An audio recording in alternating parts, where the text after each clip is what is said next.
Hey guys, Eddie Case down here on another basement. Hey, I want to talk to you a little bit about fire blocking, fire stopping, and the fact that a lot of townships and cities are requiring the builder to actually put drywall up in the basement ceiling when they finish the house. Alright, so you're buying the house, it already has a drywall ceiling down there, even though the basement isn't finished. Well, we had a basement like that on this project that we're doing right now that we just got framed up. We're just about ready for drywall. And I wanted to show you that if you do have the drywall ceilings, and you're planning on putting the recessed lights in, that there's an easy way to do it. If you're wondering how in the heck am I going to go up there now and put the recessed lights in because, you know, there's drywall up there, you know, it's completely sheetrocked. I'm going to show you how we did it and how we worked around it, and the way that we got around it made it go kind of smooth. And I'm going to turn the camera around here and show you guys exactly how we installed 26 lights in a ceiling in a basement that was already drywalled. So check this out. Okay, let's take a walk out here in the main room. Pan that camera up there. Now you can see we've got our recessed lights up inside the drywall ceiling. What we did was we found the locations where we wanted our individual lights. Alright, just like we would if there wasn't drywall up there. We marked it up there, and then we cut a hole, about a 12 by 12 hole above where our actual can location was going to be. That gave the can space to be put up inside the ceiling between the floor joists. Okay, so you can see we did that a whole bunch of times down through there. And then what we did, so that we didn't have to use remodeler cans, so we could use regular cans with the sliding brackets on it, is we banded the ceiling. Alright, banding is this 2x4 that's going down the ceiling every 2 foot, the length of the basement. Alright, we put the banding up there, and that lowered us down 1.5 inches from the drywall, and that gave us something to spread the tracks out on those can lights. That gave us something to nail to. It also gave us a nice flat drywall ceiling framing job again. Alright, so we're going to have a drywall ceiling below a drywall ceiling. All the original drywall that's up there really doesn't mean anything other than it was put in there by the builder as a fire stopping method required by code. But I know a lot of guys have been like, well, what am I going to do now? I've got a drywall ceiling, but I have to put all my lights up in there. Well, that's how we did it.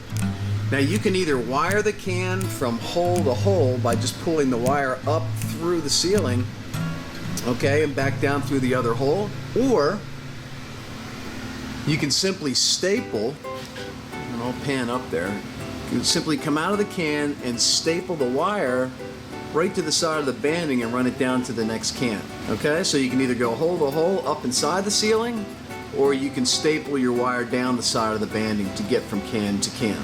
If you do have the drywall ceiling in your basement, don't panic. I know it's a pain, and you're probably thinking, God, am I going to have to take all that drywall down so that I can get up in there and wire my cans? And the answer is no, you don't have to. All you have to do is just cut those holes that you see up there in your drywall ceiling, because the drywall ceiling really isn't going to mean anything anymore as a fire blocking barrier. Alright, because we're going to re-drywall to the bottom of that banding up there.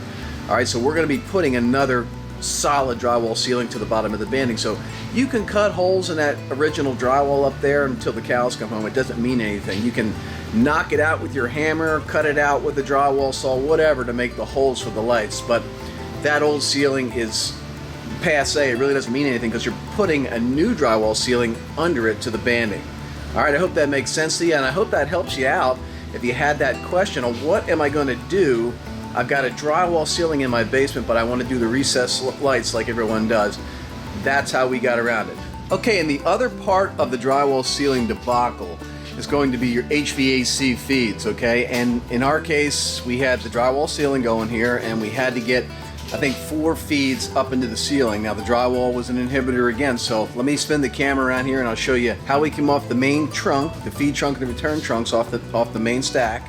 How we branched off there and got out into our ceiling areas with the drywall issue. Okay, so right up there beside that recessed light there, if you can see that, we're coming off the side of our main feed trunk, which runs the length of the basement. You see the furnace down the other end there. We came off the side, and pan around here, you can see that we did remove the drywall up above our banding there.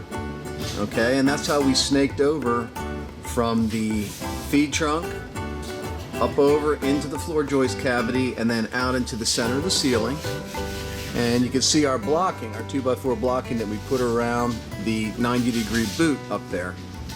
So that when we drywall, we'll be drywalling right around that 4x10 boot opening and then putting a register grate up there, a 4x10 register grate. Alright, so you gotta have your solid blocking around there. But you can see, again, we had to take the drywall out. We just removed a couple sections of drywall. We'll go down here and look at one more here. We did the exact same thing down here. You can see our takeoff right there, 6-inch takeoff, that's 6-inch flex.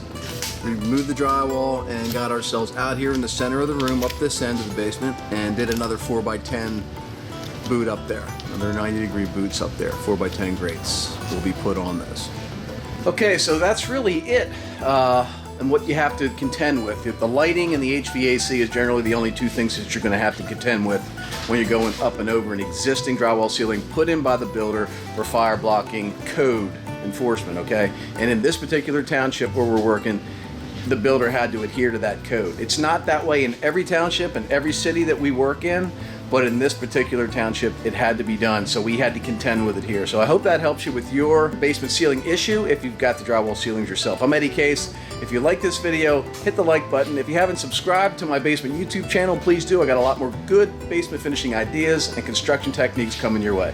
See you in the next video.